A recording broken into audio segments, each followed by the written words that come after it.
Bonjour à tous, j'espère que vous allez bien en cette période de confinement et que vous prenez soin de vous.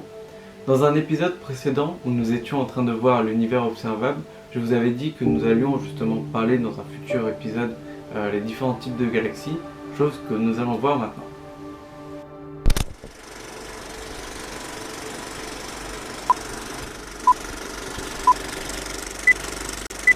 Sur notre planète, nous voyons plusieurs galaxies, notamment Andromède, qui est l'une des galaxies que l'on peut voir, même si à l'œil nu, nous ne pouvons pas dire quel type de galaxie c'est, car il y a plusieurs types de galaxies, comme par exemple les galaxies elliptiques, les galaxies spirales, irrégulières, etc. Avec plein de catégories, mais je ne vais pas trop en dire, car ce sera un sujet d'un prochain épisode.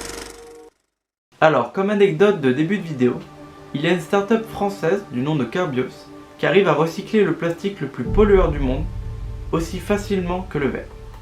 Carbios est une entreprise française de chimie biologique qui est spécialisée dans la conception et le développement de procédés enzymatiques en vue d'une biodégradation et du biorecyclage de matières plastiques. Je vous mets le lien des articles et de Carbios bien évidemment dans la description.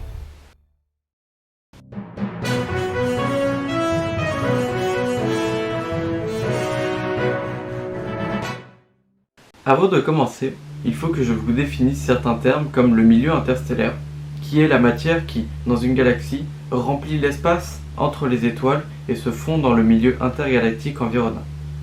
Il y a aussi le gaz interstellaire, qui constitue 99% de la masse du milieu interstellaire, où suivant la température et la densité, ce gaz, essentiellement de l'hydrogène, peut se retrouver sous trois formes, sous forme d'atomes, sous forme d'ions ou sous forme de molécules. Alors petit rappel, les galaxies c'est un assemblage d'étoiles, de poussière, de gaz et de vide, et pour certaines elles peuvent être composées essentiellement de matière noire, qui, pour celles-ci encore, vont avoir globalement en centre un trou noir supermassif. En exemple, la Voie lactée compte quelques centaines de milliards d'étoiles dans sa galaxie. Donc voilà, petite parenthèse fermée, donc nous allons voir les différentes formes de galaxies et nous allons commencer avec la galaxie elliptique. Les galaxies elliptiques présentent une forme sphérique ou ovale, sans structure interne et ont une brillance à peu près uniforme. Les étoiles qu'elles contiennent vont et viennent dans tous les sens de façon assez désordonnée. Si celle-ci n'était pas en mouvement, elle finirait par tomber vers le centre de la galaxie et celle-ci s'effondrerait sous sa propre gravité. Mais du fait de leur mouvement, les étoiles sont soumises à une force centrifuge qui les empêche de tomber vers le centre. Les galaxies elliptiques sont principalement composées de vieilles étoiles rouges dépourvues d'astres jaunes et massifs. Elles ont que pratiquement peu de gaz et de poussière et donc sont pratiquement inexistantes. Ces deux faits sont donc très liés parce que pour la formation d'une nouvelle étoile, on a besoin de ce gaz et donc s'il y a eu des étoiles, ça veut dire qu'elles ont été là et créées à partir d'un moment où le gaz était propice à cette formation-là. Et donc, comme vu au début, vu qu'elles sont assez âgées, c'est pour ça qu'elles sont principalement composées d'étoiles de couleur rougeâtre. Nous allons voir maintenant les galaxies spirales qui sont quand même plus complexes. Alors ces galaxies spirales sont essentiellement constituées de deux éléments. Un noyau sphérique entouré d'un disque de matière dans lequel apparaît une structure spirale. Alors en plus d'avoir leurs caractéristiques de noyau sphérique et de structure spirale, elles vont avoir plusieurs formes différentes, donc que ce soit petit noyau et long bras, ou à l'inverse, gros noyau mais petit bras. Alors donc cette classe de galaxies se subdivise en deux groupes, les spirales normales, dans lesquelles les bras se développent directement à partir du noyau, et les spirales barrées, qui présentent une grande barre centrale dont les extrémités sont le point de départ des bras. Ce qui est le cas de la Voie lactée. Alors niveau caractéristiques, ça ne va pas être une agitation interne aléatoire qui va empêcher l'effondrement gravitationnel, mais cette fois-ci une rotation globale de la galaxie. Alors chaque étoile tourne en rond autour du noyau, et c'est ce mouvement orbital qui donne naissance à une force centrifuge. La rotation globale de la galaxie est également responsable de l'aplatissement de l'ensemble et de la formation du disque. Alors grâce au fait que vu qu'on fait partie de la Voie lactée, donc on est clairement dedans, donc on peut bien savoir ses caractéristiques, on sait que niveau étoile, donc il y en a de tout âge et de toute masse, et que nous on a une galaxie qui est assez riche en gaz et en poussière.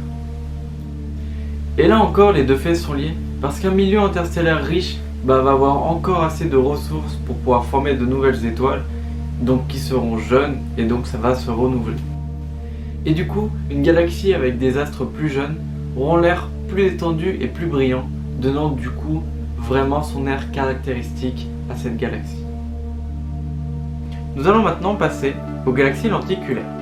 Dans la séquence de Hubble, qui a une classification des types de galaxies basée sur des critères morphologiques et développée en 1936 par Edwin Hubble, entre les galaxies spirales et elliptiques, il existe un cas intermédiaire, celui des galaxies lenticulaires.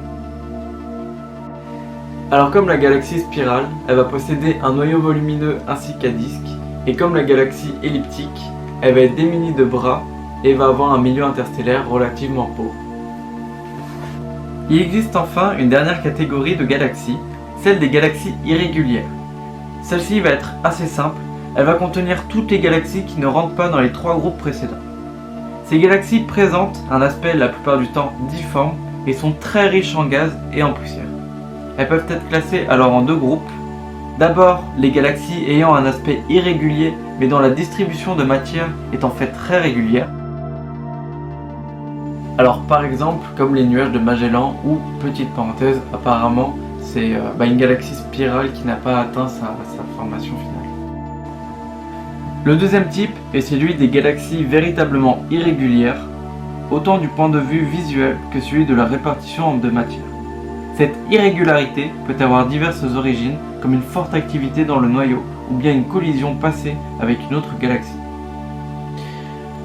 Donc voilà, c'est la fin de l'épisode. Donc on a fait le tour des différentes formes de galaxies. Je voulais pas en rajouter pour en rajouter. Donc après les apartés, ça dépendra si on fait ou pas un autre épisode.